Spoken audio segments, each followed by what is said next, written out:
I don't know when it happened exactly. Maybe it was the Vesper gang. Maybe it was the endless town hall meetings. Or maybe it was just the moment Boba Fett opened his mouth and sounded less like a bounty hunter and more like your uncle explaining zoning laws. But somewhere along the way, one of the coolest characters in Star Wars became a polite landlord in Mandalorian cosplay.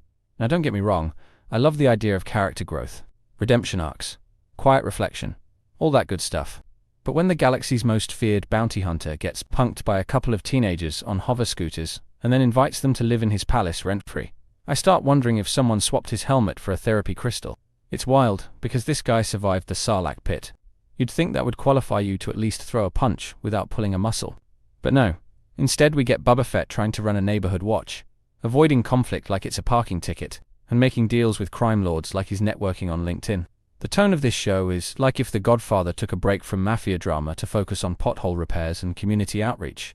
You keep waiting for the moment Boba snaps, unleashes chaos, reminds everyone why the galaxy used to whisper his name in fear. But no, he just keeps sitting on that throne like it's made of eggshells, and he doesn't want to crack it. It's actually kind of impressive how a show can spend 7 episodes trying to convince us. This guy is a legend, while doing everything possible to make him look like a tired middle manager with a pet rancor and no plan. There's dramatic tension, and then there's whatever this was. Awkward silence with a laser blaster holstered for safety.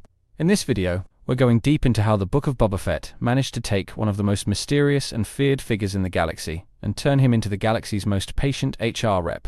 We're going to break down where it all went wrong, how the show forgot who Boba Fett even was, and why fans were left staring at the screen wondering if this was still the guy we grew up fearing. There was a time when the name Boba Fett meant something, not just to fans, but to the galaxy itself. He was the silent menace, the armored ghost who stood toe-to-toe with Jedi and lived to tell the tale. We didn't know much about him, and that mystery was the magic. But then the Book of Boba Fett showed up and said, hey, what if this legendary bounty hunter was actually just really polite and into politics? It's weird, right? You expect a show about Boba Fett to be wall-to-wall action, bounty hunting, jetpacks, and a whole lot of morally questionable choices. Instead, you get trade negotiations, back-alley diplomacy, and Boba offering people jobs like he's running a startup in Mos Espa. It's like they took the coolest guy in the room and asked, what if he was really into urban development? You have to wonder what the original pitch for this series sounded like. Let's take the most feared man in the galaxy and make him the friendliest warlord you've ever met. And not just friendly, borderline pacifist. Half the time he's telling Fennec not to kill anyone, or making deals with the exact people he should be blasting into sand dunes. There's a real curiosity here, because on paper, this should have worked. Temuera Morrison is great, the armor still looks incredible, the ingredients are all there. So why does the final product feel like a watered-down side quest that forgot its own main character? It's not that Boba changed, it's that we never got to see how he became this new version of himself. Let's talk about how maddening this whole thing actually is. Boba Fett was hyped for decades as the ultimate Star Wars wildcard. He barely spoke, didn't need to flex, and managed to make a trash compactor of an ending iconic. And yet somehow, his own show makes him feel like a background character in someone else's story. He gets upstaged by his own flashbacks, sidelined by the Tuskens, replaced by Din Djarin halfway through the season. It's like the writers got bored of Boba and remembered they had a cooler Mandalorian on speed dial. Imagine being the headliner of a concert, and halfway through, someone else grabs the mic and steals your set. Even the fights feel awkward. The Boba we knew would shoot first and ask questions never. But here he's getting punked by street thugs on hover Vespers and dragging his feet like a tired mall cop. He wears the armor but never really earns it. It's like watching Batman complain about the cost of utilities in Gotham instead of fighting crime. The series constantly pulls its punches. You think we're heading toward a gritty power struggle. Then suddenly Boba's giving motivational speeches to cyborg teens about teamwork and respect. There's no bite, no danger, no edge. Just a lot of sitting around in Jabba's old throne room pretending something important is happening. There's a quiet kind of sadness that hits when you realize what they did to Boba Fett. Not just in terms of action or tone, but emotionally. This was a character who survived the Sarlacc pit, who crawled back from death. And instead of channeling that pain into something powerful, they turned him into a tired man wandering through flashbacks and half-finished thoughts. His time with the Tusken Raiders had potential. It could have been a story of rebirth, of finding new purpose. But even that arc ends abruptly, and we're told most of them died off screen. The emotional weight never lands. It's like the show wants you to feel something, but can't be bothered to actually earn it. We're supposed to believe Boba has changed, that he's more thoughtful, more noble, But there's no connective tissue between who he was and who he is now. No real grief. No moment of self-awareness. Just sudden transformation and vague narration about respect. It's hard to connect when even the character seems unsure why he's doing any of this. And watching him limp through these episodes, sitting in back to tanks and holding meetings with crime lords who barely fear him, it just feels hollow. Like a statue being paraded around with none of the fire that wants to find him. Boba was supposed to rise, but all we got was slow-motion walking and disappointing dialogue. It's the sorrow of wasted opportunity, not just for the character, but for the fans who waited so long to see him return. And when the smoke clears, all you're left with is the echo of what could have been. But despite all the mess, there were moments that made you stop and go, okay, that's kind of amazing. Seeing Boba ride a Rancor through the streets of Mos Espa like a living tank was pure spectacle.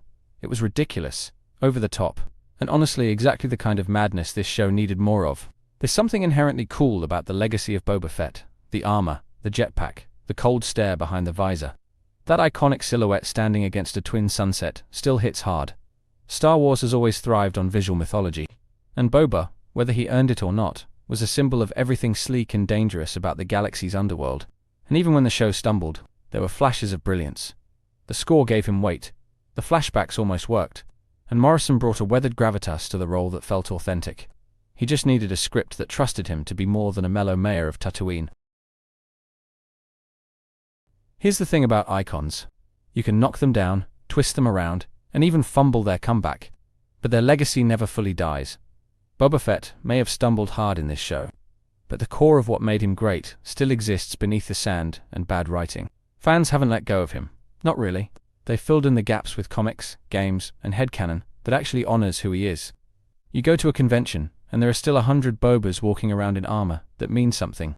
That mystery, that swagger, that silence. It's still alive in the hearts of the audience. Even Temuera Morrison seems to want more. He's spoken about how Boba should talk less, fight more, act like the legend he is. And if there's a second chance, maybe they'll listen. Maybe we'll see a version that remembers what made the character iconic in the first place. It's not about making him a mindless killer. It's about finding that perfect balance between fear and respect, action and restraint, cold bounty hunter and battered survivor. That Boba Fett still lives in the bones of this one, waiting to break free from the script that held him back. So yeah, maybe the show didn't get it right. But the door's not closed forever. The reputation can be rebuilt. The armor can shine again. And if there's one thing Star Wars has taught us, it's that legends can rise again when they're truly needed. The real tragedy of the Book of Boba Fett isn't just that it was dull or uneven. It's that it took one of the most enigmatic figures in Star Wars and reduced him to a lecture on community management. It stripped away the mystique, the danger, the unpredictability, and replaced it with council meetings and awkward banter. It tried to humanize him, but forgot to keep him interesting. It gave him purpose, but no real presence. And it assumed the audience would follow him anywhere, just because of the name. But names don't carry stories. Characters do. And the Boba Fett in this show barely felt like a shadow of who he was supposed to be. There's something deeply disappointing about watching a character collapse under the weight of his own reboot. Not because he failed, but because the show didn't give him a fighting chance. It tried to be deep without doing the work, profound without context, iconic without action. But maybe, just maybe, there's still something to salvage here. If the next chapter learns from these missteps, if it strips away the fluff and leans into what fans truly connect with, there's a chance Boba Fett's reputation won't stay buried forever, because even legends lose their way. But the ones that matter always find a path back, even if it takes a few misfires, a Rancor ride, and a whole lot of fan forgiveness to get there. Thank you for watching the whole video. I make videos because of my love for Star Wars and Marvel. I've been asked countless times how I get my subtitles, and I generate them automatically with a tool I built. That same tool can be used here on my website. It's completely free and doesn't require signing up. My website contains the subtitle generator that is perfect for any video, blogging post, where you can sign up with your email and receive notifications for when I post, and also my 3 channels. Critical Analysis Hub focuses on Star Wars and Marvel movies. Critical Analysis Hub Plus looks at Star Wars and Marvel shows. And Critical Analysis Hub XP centers on video games, like The Last of Us series, Jedi Survivor, and GTA 5. Thank you for being a fan.